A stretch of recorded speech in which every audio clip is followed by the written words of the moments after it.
Peace, family. Welcome to We Charge Colonialism and African Esquire TV. I'm doing a special edition today.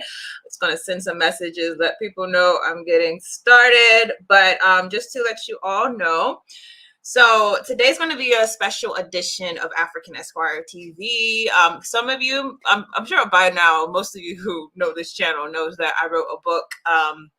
Which I have right here called Fostering False Identity. I wrote it in the beginning of this year, and I had intended to basically continually have conversations about the subject matters in the book, particularly going chapter by chapter. And I started off in the beginning of the year with chapter 1. And you know, it's funny, I was pushing it back, and I realized, oh my gosh, this year is almost up, and we basically didn't even go through the rest of the book. Although I've done a lot of interviews about the book, and I've talked about it, on this channel. I've talked about it on other platforms, but I do want to go through some more information, particularly to really share, because there's a lot of information inside of this that I think is very vital to Africans in America, African parents and African families. The other thing, though, is that I feel like it's a good way to end off the year and particularly switch gears next year. You know, I've been playing the ad to my book and talking about it continually, but hopefully, you know, after this, I feel like people will be more armed with knowledge about the book. So I do think I should probably post hey Shakara, what's up? Post a link to the book, but we're going to just get started with going through a number of the concepts that had gone into this book. And just to give everyone a prequel, again, I wrote this book. I used to be a public defender representing children in abuse and neglect cases.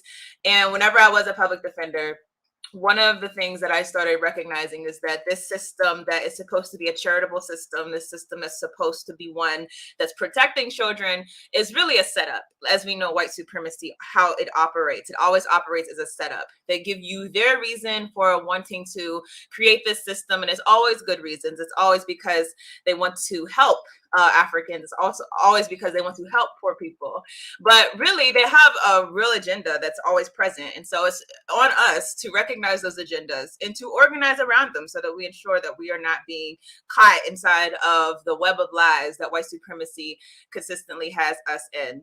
So I'm going to post just a link to the book in case anyone would like to purchase. And I'm just going to get started. Hopefully more people join in as we go or watch the playback. And I'm going to get started on just talking about the history that they do not want you to know about the foster care system. So I think, number one, a lot of people think that the foster care system in the United States began as something that was there to protect children. We're always given the worst scenarios of what abuse is, and that's kind of how they sell themselves. So you'll hear about a horrible story of a mother burning her children, or a father or mother molesting. Like, you'll hear like these horrible stories, and that gets to be like the facade that the system uses. So therefore, whenever the system is operating negatively and targeting Africans and doing things that go contrary to our interests, there's really no one there to say, hey, the system should be done away with, because at the end of the day, you have present in your mind a reminder of the worst scenarios that exist. You know, so if you've heard horrible abuse stories, a parent leaving their child in the car and a child dying, if you heard of parents cutting your children, you're going to feel like this system is addressing a real problem. This system is actively going after parents who shouldn't have children, and that's where you stop. But if you don't know that the system, overwhelmingly, that's not what the system's dealing with. Overwhelmingly, what the system is dealing with are parents who are just poor, parents who don't have the same means as the white people down the street, the parents who don't have the same economic benefits. And so it's important for us to really, you know, take the veil off of this system and say, okay, we see what you are, we see what you're doing, and we're going to organize as Africans to have institutions that are representative of our people. So with that, let's just go into chapter 2. So chapter 2 goes into child welfare for whites. And reason why I called it that is because we should understand that the child welfare system, which eventually formed the foster care system, but it was more so the child welfare system, it really was not created for everyone. Originally, it was created for white people, but more specifically, it was created for immigrants, European immigrants that came to America If you do not know, the people who we call white today, so for example, if you see someone white skin, you just call them white. At one point, they were not considered white in America. That is because Anglo-Saxon was what they considered white. So they would have basically kind of like how you hear in South Africa, there are like tiers of races. So you have, the pures and, the half-breeds and all that stuff. That's kind of like similar to how America was set up. They said Anglo-Saxons, these are the real whites. And then you had people like the Irish, the Jews, the Germans who came over from Europe, and they were kind of, they would literally call some of them like white niggers. That's a phrase that they would use. So understanding that white is as a concept that we understand it as, whenever we see someone as white and we automatically associate that person with power, there was a real systematic effort to create that. It didn't exist in the beginning. And so what the American system had to do was figure out, what are we going to do with all these white immigrants that don't fit into our society? How do we make them of us? How do we purify them? Kind of like how, Hitler, we got to make them as pure as possible so that they can be a part of our grand scheme. And the way that they did that was actually through the child welfare system. So we're going to go through some things really quickly. So just for more of a backstory, some people think, again, that the child welfare system was about helping children. We should understand that historically, child welfare, that was not the function. Historically, in fact, whenever you look at families and you look at, like, let's say a parent beats their child or something like that, the position of America was that that's your private business. That's not our business. You want to do that to your kids, unless you go extreme and really extreme with hurting your children, we're not going to step in. What gave them the reason to step in was because, as I said, you had an influx of immigrants into these northeastern cities. So I'm going to just say a few of them. So this was from 1850 to 1865. From the first wave of immigration into these cities, and we know New York City is a big one, but it's important to emphasize, really northeastern cities in the U.S. that were more populous at the time, was from 1820 to 1830. That was 4.5 million Irish immigrants that came to the United States, and 5 million immigrants that came from Germany during the 19th century. Now, then you had a second wave of immigration that was from 1880 to 1820. 20 million immigrants came to America from Central, Eastern, and Southern Europe. And I'm so used to saying Africa, Southern Europe. And more than 4 million of those immigrants were Italian and 2 million were Jews. So to give you a picture of what this looks like, you have a people who basically they have their setup. The Anglo-Saxon Europeans are like, this is what we have going on. And then suddenly, all of these immigrants who were not basically planned for are flooding the cities. Now, originally, when they came to America, they while they were never treated like Africans and they were never treated like Native Americans, because again, we have a racial hierarchy inside of this system. They're not going to do you as bad as they do the Africans. But what they did do is find ways to discriminate against these new immigrants. So basically, they barred them from jobs. A lot of them were living in slums. If you watch the older movies, you'll see that like these Irish slums inside of New York City. And this created a problem for the ruling class, because if anyone knows, poverty, whenever you're when it's systemic and institutionalized, it creates a situation where conditions are brewing.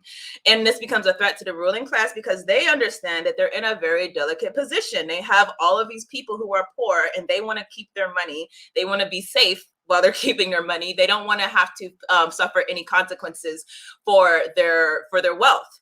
So if you're of the ruling class and you're realizing this, you're really getting nervous. And in fact, there was actually a riot that occurred in 1863 that really heightened the tension. It was called the draft riot. It was these immigrants, European immigrants, who were rioting because, one, draft policies of the United States, but also rioting because they realized, these conditions, you have these whites who are being treated better. We want something more. And so this became really concerning to the ruling class in America. So enters the solution to this problem, and it's called the Child Savers movement. And if you hear child savers, you're probably going to say, oh, that's a good movement. But It really wasn't, and it's very similar to what we have today. So throughout this, even though this particular video, I am going to be drawing contrast from how European immigrants, when they came to America, and also I'll be going through Native Americans. You can draw a contrast, and it's important for you to do that because you're going to see how the same excuses that were used to oppress Africans became to oppress even whites and more so Native Americans were very much weaponized and are being weaponized against Africans today. So continually draw parallels throughout this video. Now, the child savers, they were these white middle class Protestant white women mostly who would literally go throughout the streets, urban streets, and look for children who were poor. That was their job.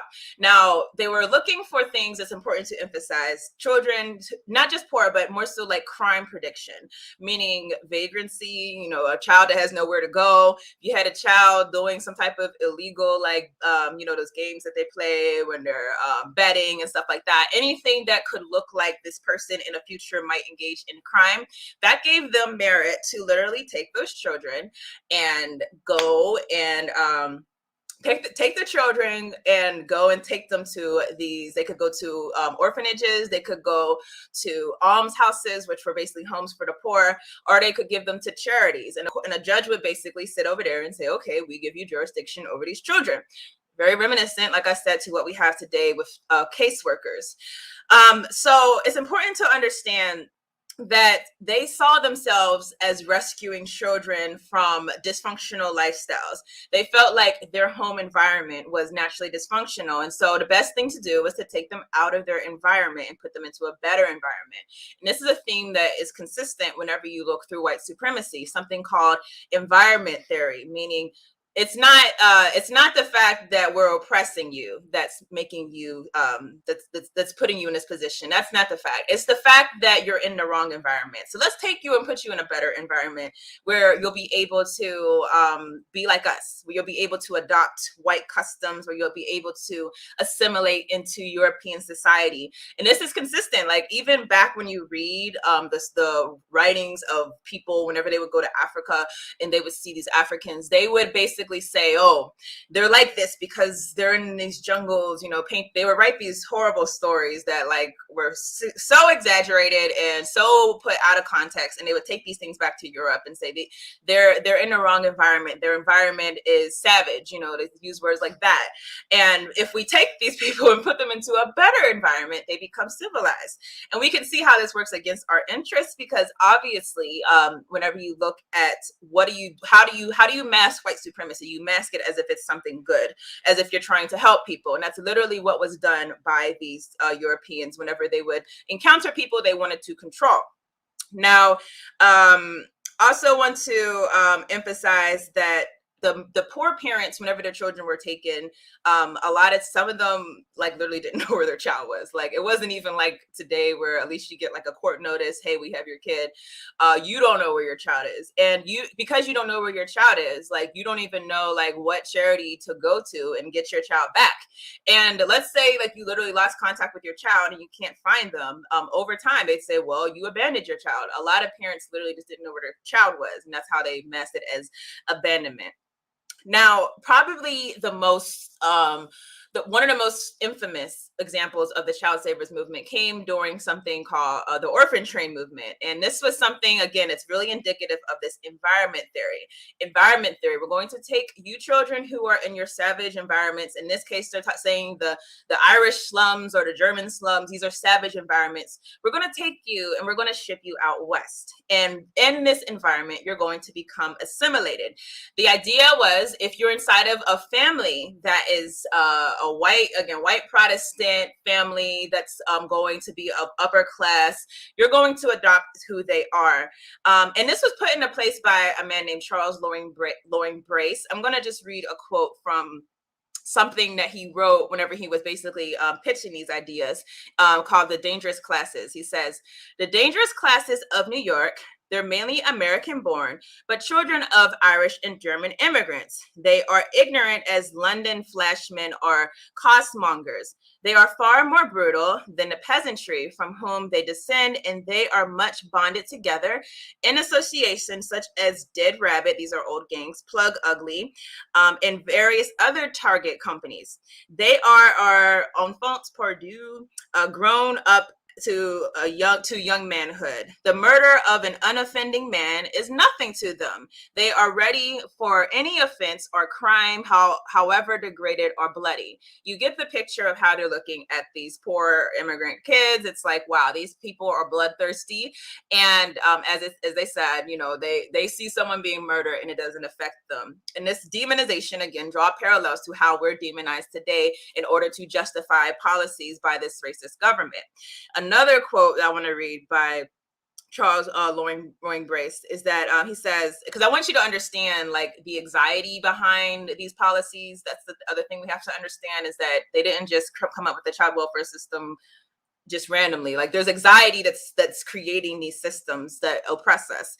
He said there are the same explosive social elements beneath the surface of New York as of Paris. There are thousands on thousands in New York who have no assignable home and flit from attic to attic, cellar to cellar. There are other thousands more or less connected with criminal enterprises, and still others, tens of thousands poor, who are hard pressed and depending on daily bread, on their day's earnings, who are swarming in tenant houses, who behold the gilded rewards of toil all about them, but are never permitted to touch them.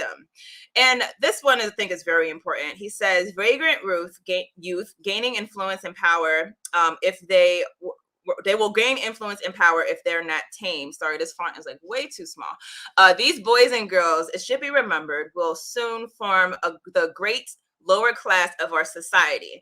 They will influence elections. They may shape the policy of the city. They will assuredly, if unclaimed, poison society all around them. They will help to form the great multitude of robbers, thieves, and vagrants who are now such a burden on law-respecting community. And there are more quotes that I use, for Charles Loring Brace's from different writings from him. But really what it was, they were afraid that these poor people who were flooding the cities were going to riot and they're going to have some type of revolution. In fact, one of the quotes that I pulled, actually he references a revolution or some type of revolutionary activities that were happening in Paris at the times, to say, hey, y'all, we have to get in charge and in control of these kids. Otherwise, they're going to throw us out of power. Again, this is anxiety that is prompting these actions and these policies. So going back, the orphan train, actually, I'm going to show y'all some pictures real quick because I want y'all to get a visual. Let's see. Okay, so this is literally the pictures from the orphan train movement. You literally see kids literally like they took them and put them on trains and sent them out west. That's literally what they did. These are real pictures. And whenever the kids went out west, let's say they were, again, Irish, Jewish, German, they weren't allowed to have their racial identity. Essentially, they had to adopt the identity of their, what we would now call their foster family. So essentially, I'm going to live with some Anglo-Saxon people. I'm no longer whatever I am. I'm no longer Jewish, German, Irish, whatever. I'm now Anglo-Saxon. A lot of them also had to change their names. And even like some of them didn't even know that they were, some of the young ones didn't even know that they were once of a different origin and had belonged to a different family. So going to that, I want us to do what I talked about in the first video that I did, and that was way back, I think in January or February, probably February. But to just briefly go over it, it's called systems analysis. Systems analysis, we don't look at what the system says it's for. We look at what the system actually is doing. So number one, what are you doing? And Is what you're doing accomplishing the purpose? If it's not accomplishing the purpose, that means that the purpose that you're telling me is not the true purpose.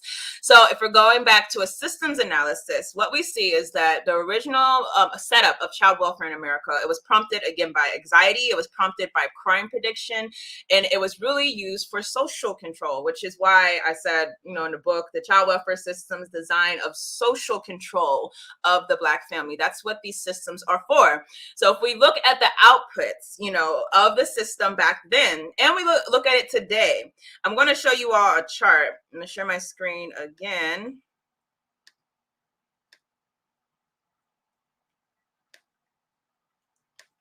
If I can do it right, here we go. So this is a chart of, I believe it was 2019. This shows you how many what the children who are in foster care today, the reasons why they're in foster care. If you see, 61% of the children in foster care is for neglect. It's important to emphasize neglect is literally poverty. In fact, let me scroll up. I think I have right here the definition of neglect: the failure of a parent or other person with responsibility for the child to provide needed food, clothing, shelter, medical care, or supervision to the degree that the child's health, safety, and well-being are threatened with harm. That's poverty. Literally, like you're saying, if you can't provide for your child's needs, therefore you are guilty of neglect. Now, if you look at the numbers, 61% of children, it's not because their parent hit them, it's not because their parent molested them, it's not because their parent left them somewhere, it's because their parent was not able to take care of their child because they weren't able to provide for their child. This is what the system is for. Drug abuse, 34%. Drug abuse is closely correlated with poverty. 34% children, and a lot of people, like, we should understand, are functional drug users, and doesn't mean that they can't necessarily take care of their kids. A lot of times it's a matter of supports, but a lot of times it will be like literally just you could test positive for something and all of a sudden drug use, your child's in foster care. Inability to cope, physical abuse, child behavior problems. We're going in order from the biggest percentage of children in foster care to the least percentage. Housing, 10%. Parent incarceration, 8%. Alcohol abuse. And let me actually go back to parent incarceration. I think that number would be bigger in retrospect, but it's rare that you have both parents in foster care. Both parents incarcerated. So let's say mom is struggling to make ends meet because dad is incarcerated, right?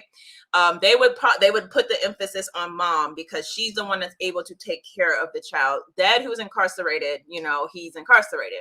But if both parents were incarcerated, then they're going to say, oh, parent incarceration. So it's important to emphasize a lot of kids' parents are incarcerated. And I would say that has a direct correlation to the fact that a lot of parents are not able to provide for their children. So again, we have to be careful when we use their definitions. Alcohol abuse, abandonment.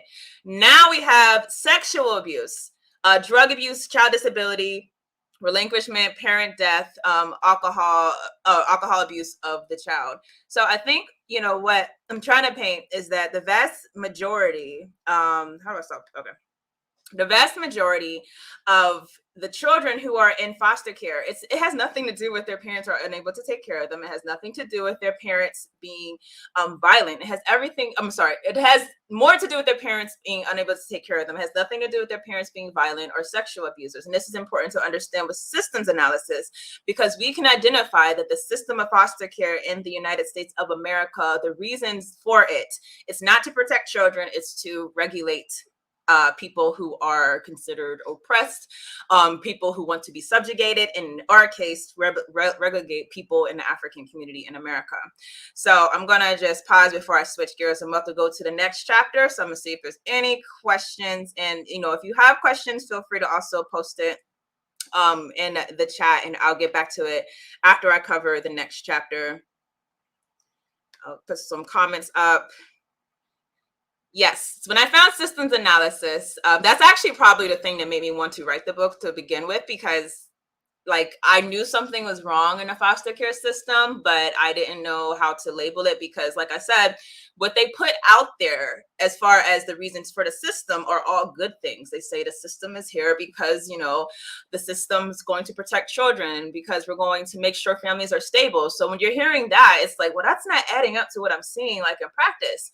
But when you look at systems analysis, and I actually first encountered it from reading a law article, you realize, oh, wow, okay, like there are other ways to identify the system, not what they're telling us, but what they're showing us. And so I think it's very effective way for us to be able to identify the outputs of white supremacist systems. We got Brother Ikemba. The architects of this system that control institutions of child welfare have historically created orphans through genocide and slavery. Absolutely. And, probably whenever I do the chapter on as it applies to African children, like it's going to be very stark and very apparent.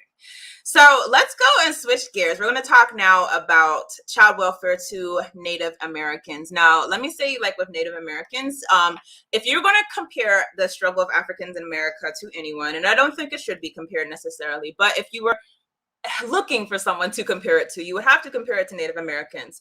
No other group inside of this country is here because involuntarily. No other group, basically were stripped from their civilization aside from Native Americans and Africans in America through the transatlantic slave trade. So we also should understand there are a lot of correlations between what happens with Native Americans to what happens with us. So let's go into the intentional effort of the United States to deal with what they'll call the Indian problem.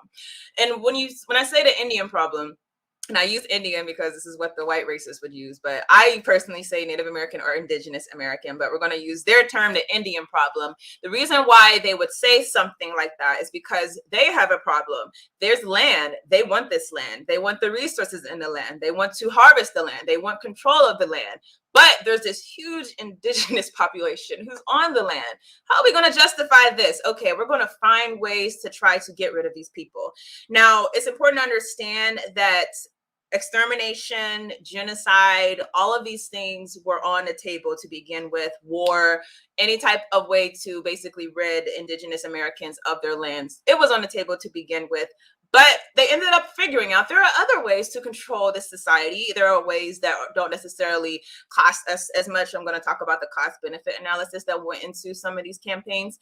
And we can instead we can be more we could be more compassionate. We can bring these indigenous Americans into whiteness. And that's literally what they did. It was an intentional effort to erase any culture from them and to make them like white. And to this day, a lot of people in white society do have Native American ancestry. That wasn't by accident. It was an intentional effort to basically bring them into white society and water down their lineage so that they no longer posed a threat to the dominant society. Continue, as I said, to draw parallels to Africans in America. So the first one I'm going to talk about, these are not the only things that were done to assimilate Native Americans. These are the big things that I identified that I would say correlate directly to the child welfare system. So the one is the Dawes Act.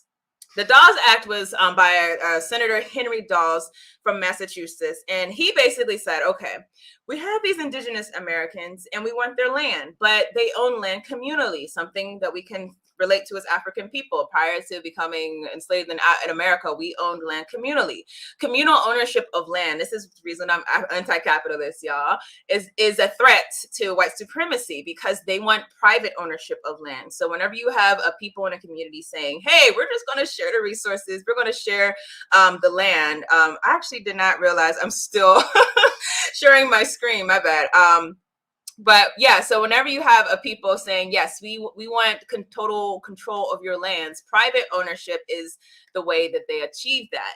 And it's important for us to know that because whenever they come to us and say privatize, privatize, privatize, we should understand privatization directly correlates to the conquering of indigenous people everywhere.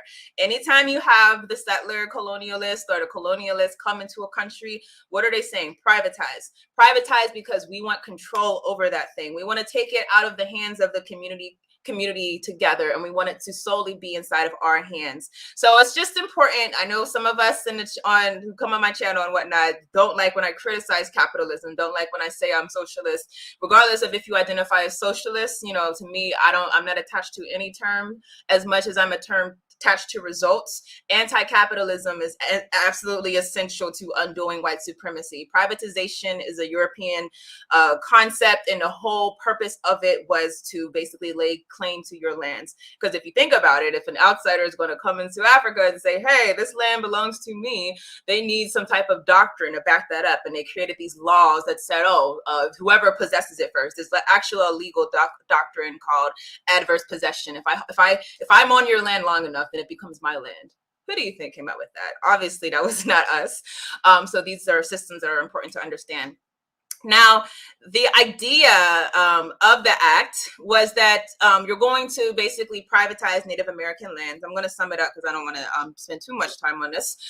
They basically divided up Native American lands and said, okay, you own this land communally. No, from now on, you're going to own this land privately. Not only that, but we're going to make this the path to citizenship. You can no longer be hunter-gatherers. You can no longer live communally. You can no longer find ways to engage with each other as far as your society. You have to be privatized and individualized. Again, this is literally what they need for us in order to control us. And the thing about the Dawes Act is that it didn't necessarily work as far as bringing so many Native Americans into society, go figure. But the unfortunate reality is that it did have a negative effect. It destroyed thousands of Native American indigenous languages. It erased a lot of cultural exchanges. Like, it literally had a devastating effect on Native American culture and society. So that's important to understand. This was a prequel to what we're going to talk about next. And this one is more, I think, towards the child welfare aspect. The Indian boarding school movement. Some of you might have heard recently, like, there are boarding schools in Canada where they were called Indian boarding schools, and they're finding indigenous children who their bodies are dead, in mass graves. This is not just in Canada. This was in America. I believe it actually came out of America. Canada just took it by extension. This was the chief campaign of assimilation, and it was implemented under the Bureau of Indian Affairs. It was going to be a system of forced assimilation that was going to go after the children. And we should understand, children are sought after. Understand, for us Africans who have children, our children are sought after because they feel like it's easier to assimilate children than to assimilate adults. Obviously, when you're a child, it's harder to remember things. If someone teaches you something from an early age, teaches you that you are white, teaches you that this is your religion, teaches you that this is your culture, if you're taught these things from an early age, then it's harder to shake it than actually adults who are being told the same thing. So there was an intentional effort to go after children. During the height of the boarding school era from 1880 to 1930, almost half of all Native American children were forced to attend off-reservation boarding schools. Now, it's important to understand there was a lot of debate about this. Originally, you could attend a boarding school that was near your reservation, and that was okay to them. But then this guy who comes in, Captain Richard Pratt, Captain Richard Pratt, he comes in with this message: no, we need them away from their reservations. We need them away from their community. We need to make sure that we intentionally put them off, because we don't want them to even go home to see their mom and dad. We don't want them to even communicate with their family. Like, we're going to literally indoctrinate these children by all means necessary. Now, it's important to understand with the Indian boarding school movement, there was also a cost-benefit analysis I spoke about earlier that was done. They figured that it would cost $1 million to kill a Native American in warfare, but only $12,000 to acculturate of them at a boarding school. Yes, they actually sit down, if y'all don't know, and they do cost-benefit analysis. We can kill these Africans, or we can just make them, like us. Which one do we want to do? Let's just do the one that's cheaper. And the sick thing about this whole idea is cost $12,000 to acculturate them. The sick thing about that is that because of that, like, whenever these children were taken to these boarding schools, there was an intentional effort. We're going to do this as cheaply as possible because we have to make sure that we're following, this budget that we created for ourselves. And you're going to find out just how the conditions were basically horrible. And that's why you're finding these mass graves of children, because there was an intentional effort. We have to do this as cheaply as possible. Now, like I said, Captain Richard Pratt, he was an Army officer. He actually was in charge of Native American prisons, and this is where they recruited this guy to take charge of the boarding school movement. This is some speech that he had. The name of the speech, "Kill the Indian, Save the Man." You could probably see where this speech is going. I'm going to read from this. Let me make this font a little bigger so I could read it easier. He said, "It is a great mistake to think that the Indian is born an inevitable savage. He is born a blank, like the rest of us." And let me pause right there and say, this is the same type of propaganda that's utilized today whenever they're saying things like transracial adoption is good for African children or these things are okay. It's this idea that we are a blank slate and there's nothing different from us. Left in the surroundings of savagery, he grows up to possess a savage language, superstition, and life. We, left in the surroundings of civilization, grow to possess a civilized language, life, and purpose. Transfer the infant white to the savage surroundings, he will grow to possess a savage language, superstition, and habit. Transfer the savage-born infant to the surrounding of civilization, he will grow to possess a civilized language and habit. Now, going back to what we said about immigrant, the European immigrant children, we said environment theory, the idea you take them out of their environment, you put them in another environment, and that's going to basically create a civilized person. Here you are right here. They're saying the same thing about Native Americans. And again, I know we're going to get into that in the later videos because I'm going to do these videos every week until I get through this book for the year. But I do want to emphasize that you're going to hear the same verbiage used against African children. This idea that they don't have a culture, they're a blank slate. They're basically just like us, so we could put them wherever they want. I'm actually going to pause, see if there's any questions real quick. Let's see. Let's see, one question. How do you think the foster care system is influencing other minority social workers? Do you think they are still promoting the systemic issues? Yes, absolutely. I talk about this and I think I talked about it in the first video, but in chapter 1, I go into detail. This is a rationale that's often used by people who say the child welfare system cannot be racist because we have Black caseworkers. I'm telling you, as someone who worked in the child welfare system, I was not a caseworker. I represented children. And to me, that entering into that position, I thought that it was like the safest place to be. You're just doing what the child wants you to do. You are complying with that system. If you don't comply with that system, the system gets rid of you. That's the thing about systems analysis that's important for us to know, is that anything that's a threat to the system, like if the system senses that this person is going to lead to self-destruction, they'll just get rid of you. Think about all the police departments where you hear about officers who actually do speak up and say, like, I don't know if y'all remember, I think it was with Philando Castile. There was this one African woman officer, and she came out and she blasted the police and said, "Take the Ku Klux Klan hood off and go with them," or whatever. She got fired. And this is what they do. If you are a threat to the system, they will get rid of you. Now, I'm not saying that there are not ways to basically do your best, given the circumstances. And I'm not necessarily like condemning all caseworkers. By the way, my mother is a caseworker. She's very much in line with me with what I say about the system. But it's important to not be disillusioned. It's not to say you're a caseworker, oh, you're an agent of the system. I think that you can use that position to make sure that you're advocating for the family more, to make sure that you're pushing for more services, that you fight back, from those. But you should also be aware and be ready to deal with the fact that there could be consequences for your career. There could be consequences for your advancement. There could be consequences for your interactions in the office, because when you are a true threat to the system does what it can to isolate you or else dispose of you. And so this is a present reality for all of us. I think just don't be disillusioned. My theory always with like us who live in the systems of white supremacy, and we have to obviously work inside of the systems. Number one, we always work in these systems with the intention that whatever we're doing in here, it's for our people. So we are there specifically to get the tools to dismantle white supremacy from being in the system. That's why we're in the system at that moment. But at the same time, my personal feeling is I could not ever be okay with doing anything that has a negative effect on my community. And things like being a prosecutor, I could never do that. I could never be a cop. There's certain things to me that I think we should draw the line of. I could never be in the CIA. I think we have to draw some lines. So that's my personal philosophy on that.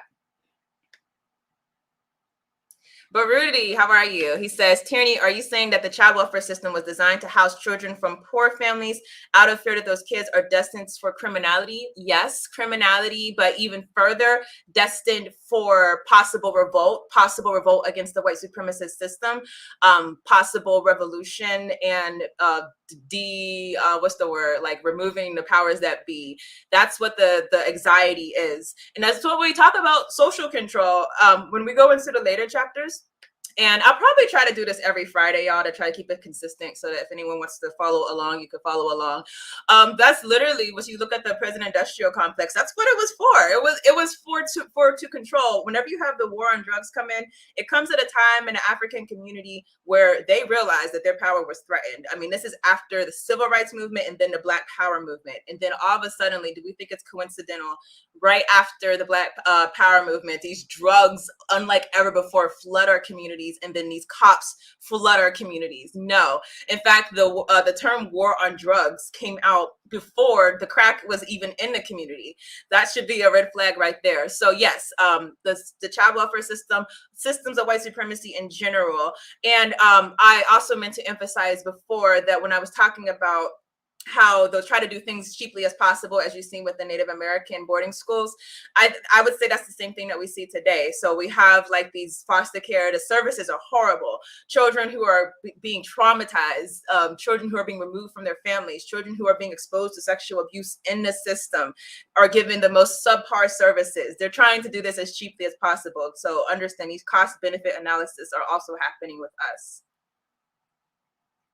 Okay, I think that's, I see another question. Fostering false identity, the child welfare system's design of social control of the Black family. I want to make sure I'm getting the right one. Yes, I put the link in the chat early on, but this is the book, Fostering False Identity, the child welfare system's design of social control of the Black family. Sometimes I forget the full title. All right, y'all. One more question I see, then I'll go back. So what are the alternatives? So many children, even our community, particularly in inner city communities, are in fact exposed to abuse. Absolutely. I'm going to definitely go into that more inside of the following videos, because I go more into like the fact that our communities are in disarray. So this is not to paint a picture that abuse is not happening. What I will advocate is that we find, kind of like how you see Ethiopia right now saying African solutions to African problems, we need to find African solutions to these problems, understanding that the white supremacist system is literally incapable of addressing the issues that we do have. We have trauma, everyone. We do have trauma. We were enslaved. We were put into prisons. We were subjugated to horrible racial violence. We are traumatized people, and traumatized people, unfortunately, oftentimes go forward and traumatize each other. So this is something that we understand. We understand we have to deal with our own issues. I've been hearing about a lot of people, Africans, getting killed this week, and it's disheartening. But we understand that the system of white supremacy is never the answer. The system is always going to be us being able to gather as a community. And I will also argue inside of the, whenever I do the later videos on the later chapters, I argue directly that you can really draw a correlation between the destruction of the Black community by white supremacist forces and the increase inside of things like abuse. The abuse is a symptom of society. They're the ones that created it. They're the ones that have put us inside of this position where we are desperate and unable to do things right, and unfortunately sometimes go and traumatize other people. So they're the ones that create this machine, and so we have to be the ones to undo it. Okay, so I'm going to, I see one more question. All right, this is the last question before I go back. Hello, sis. Would you say that the American establishment is designed to keep Black Americans trapped in America as hostage Americans? That's an interesting question. I don't know. That's hard to say, because there have been different times in history, like where they were trying to like get us out of America. What I will say is that I think that particularly us in America who are politically aware, that we pose a threat whenever we go back to Africa, and that if anything, the people who they want to go back to Africa are those that adopted this society's principles and want to take those principles to Africa. The principles, like I said, of privatization and this mass capitalist, principles. Those are the people who I think are most encouraged to go back. And whenever you see Africans who are political going back, that's always a risk to the system. That's why whenever Malcolm X went to do a tour of Africa, the CIA were following him every single step that he took. So, that's what I would say. All right, so I will go back to these questions whenever I finish. How do I hide? There we go. When I finish this particular chapter, because it gets worse, y'all, unfortunately. So education, let's see, where did I leave off? Okay, so it should be emphasized that whenever children were put inside of these Indian boarding schools, that they had to lose their culture, similar to what you've seen with the European immigrants. You had to cut your hair. The Native Americans culturally will wear their hair long. They had to cut their hair. They had to put on European clothes. They could not speak their native languages. They could not practice their tribal religious practices. They couldn't do any of that. I want to show y'all, I think I have some pictures. I did not get some pictures, but I can find it very easily. Indian boarding school, and you all can look this up too. I just literally Googled real quick, Indian boarding school before and after. I'm gonna share my screen.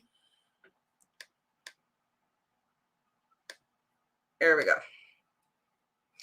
So as you see, these are literally pictures from actual Indian boarding schools. They have before and after. So I'm gonna talk like a white racist, savage versus civilized. That's what this meant.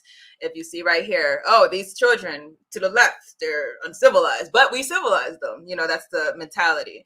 And these pictures, they're kind of creepy whenever you look at them, but this is what they used basically to say that, hey, our program was a success. This person came in one way and they exited another way.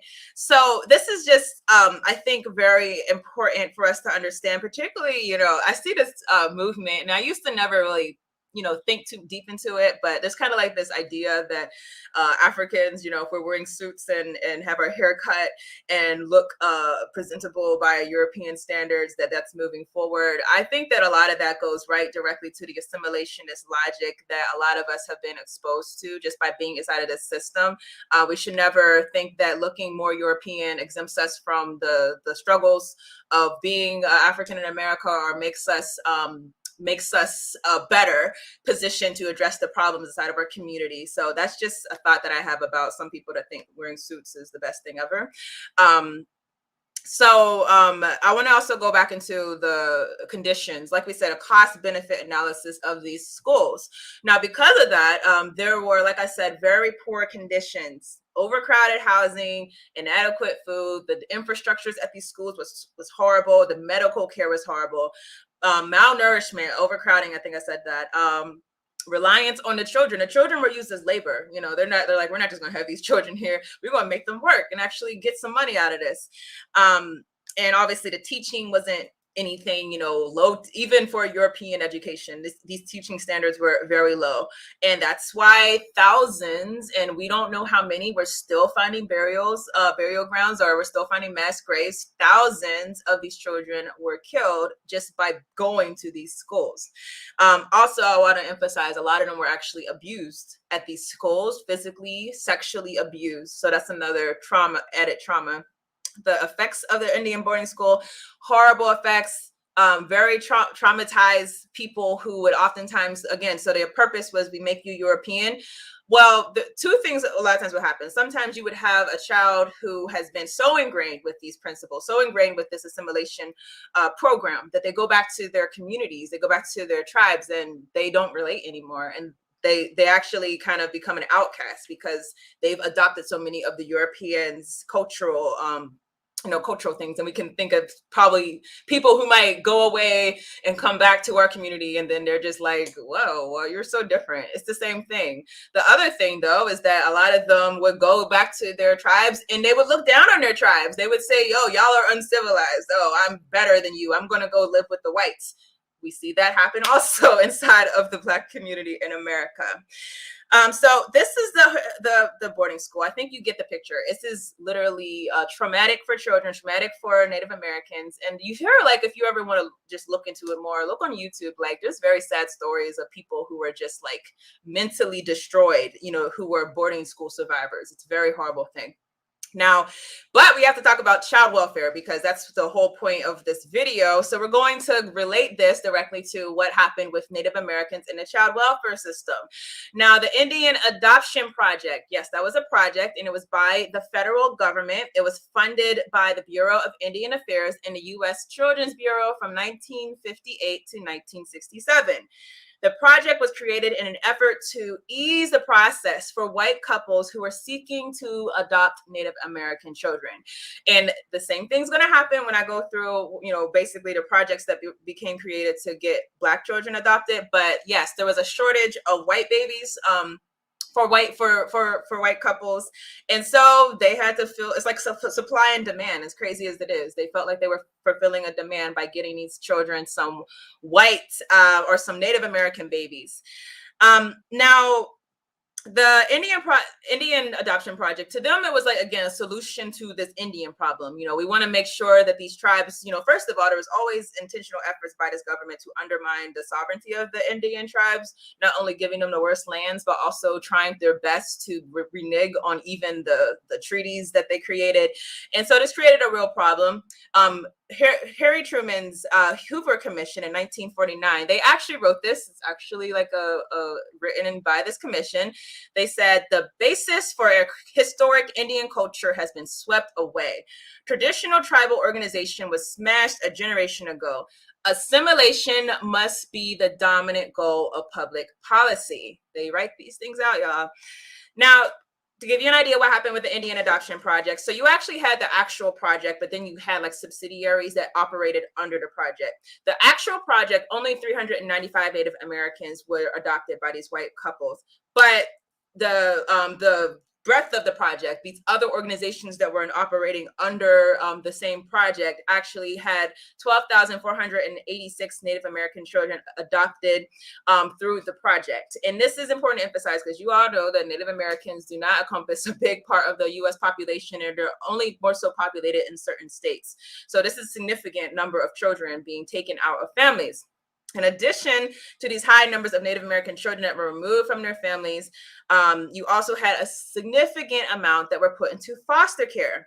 Now, there was an act that was passed. We'll go into that act just briefly, but at the time of the Indian Child Welfare Act, 75 to 80% of Native American families on reservations had at least one child in foster care.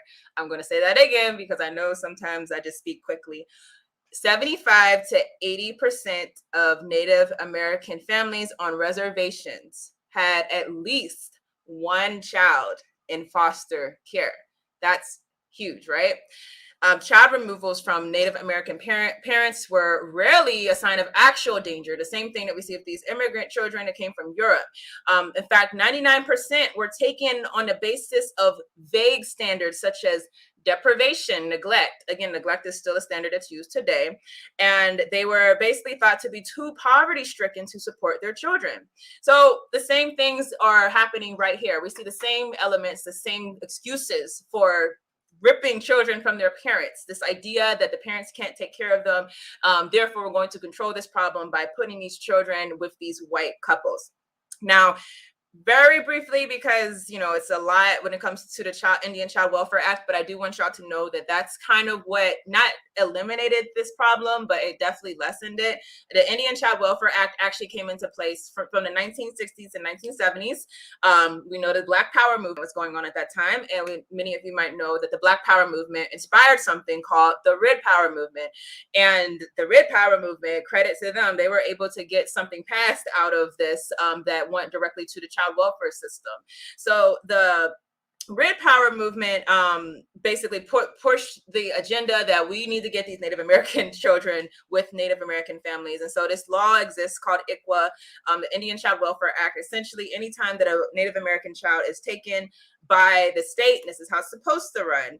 Anytime they're taken by the state has to contact the tribe and the children's tribe. So anytime, if any of you are ever in child welfare court, you'll probably see the judge ask the parent, are you Native American? Are you of a Native American tribe? If the parent says yes, that triggers an automatic requirement that they go and find the tribe, find out, does this parent belong to you, to your tribe? And therefore, if so, then they're supposed to turn over jurisdiction to the Native American tribes. Let me also emphasize, a lot of times they don't turn over jurisdiction, particularly in those states when Native Americans are more heavily populated, where they're more of a threat to the culture to the dominance of the white people. You'll see the judges find ways to not turn over their children to the Native American tribes. And it's also important to emphasize in closing that although this law does exist, Native Americans are still very much disproportionately in the child welfare system.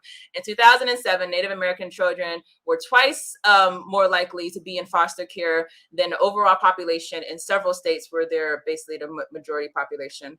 So I am finished with my presentation. I'm going to look back and see if there are any questions. And the best way I can know if you wrote a question for me is if you put a question mark. So let's look back.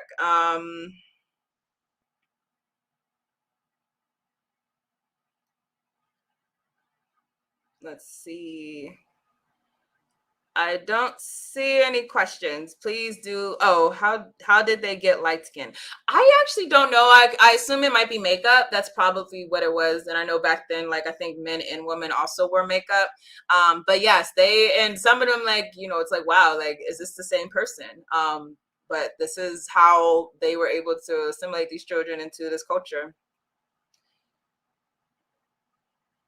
Okay, so I'll give it a couple more minutes or one more minute to see if anyone has a question before I close out.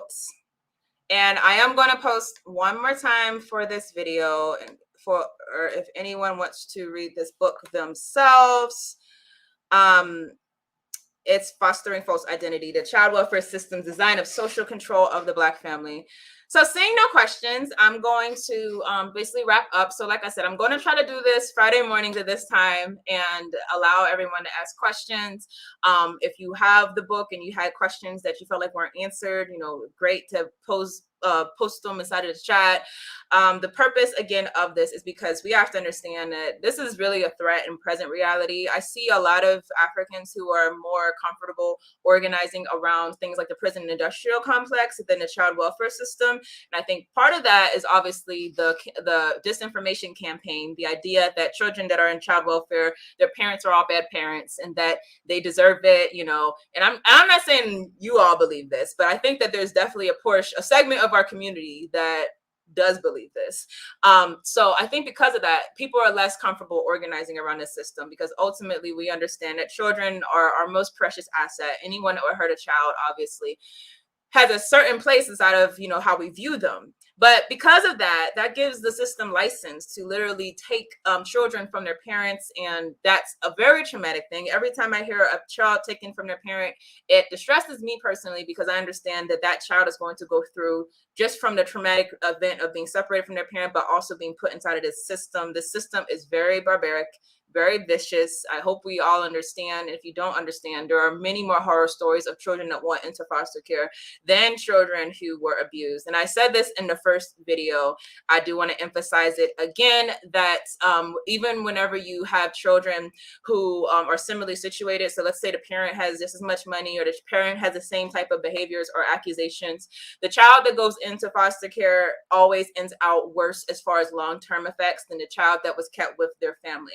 So that's just something for us to keep in mind. I see one question. Do you see any immediate resolution? Do you think going back to Africa years later will change the system? The resolution in America, in my opinion, is we have to just understand the realization of organization. I think some of us have the surface level understandings of organization, but when we understand it as like we're forced to organize, I think that's different because, you know, what I'll talk about later is that at one time we were our own child welfare system. At one time, whenever all of these white people were put into the child welfare system, we had to find ways to deal with the circumstances and still take care of our children. So understanding that that's the only solution. We have to build institutions. And I know it sounds like a cliche by now because everyone says, build black, build black. It's literally the truth. It doesn't even have to be necessarily a money-making business. Like it could be an arrangement where we say, okay, everyone in our community, we have to find ways to take care of each other. So let's have a group of parents. And if you need something if you need me to watch your child, I got your child. If you need something for your child, I got your child. Let's just have this group as this community group where we're going to find ways to solve our problems together. That is an institution. Institutions are when you have people come together with one accord for mutual purpose. That's what we need. So that's what we need in America. I'm sure many of you know, like me personally, I'm more Africa focused because I do personally have a hard time believing that America is going to change. And even with our own institutions, I still think that the system is always going to strategize. How do we find ways to infiltrate as they have in the past? Or how do we find ways to basically thwart any efforts at independence and sovereignty? And so I do feel more connected to the African struggle in that it's a struggle for land and sovereignty. When I say African continental struggle, it's a struggle for land and sovereignty. I don't see the same level of success for land and sovereignty in America as I see in our homeland. And I also just feel more connected to Africa. So I also think that if you want to go to Africa, we also talk about it with We Charge Colonialism. You go to Africa, go for a revolutionary purpose, go to continue to struggle there, and don't go necessarily to run from the problems that America has created for us. What do you think about the fact Native Americans can be Caucasian or free to self-identify as such? I don't know of too many instances of people who were fully, I don't know if it's fully, but people who, you know, have a real identifiable Native American ancestry being white. So that might be an issue I'm just not privy to, but I am privy to the fact that a significant amount of white people do have Native American in us. I always hear Black people say, you know, I'm Native American, and some of us don't even have it. I would say most of us don't have it, even though we think we do, or we have a very, very small percent. But like I said, there was an assimilation campaign. So for those Native Americans who were not going to be destroyed from extermination and war, a lot of them became basically a part of white society. And generations later, you probably can't even tell, like a lot of people actually have Native American ancestry. So.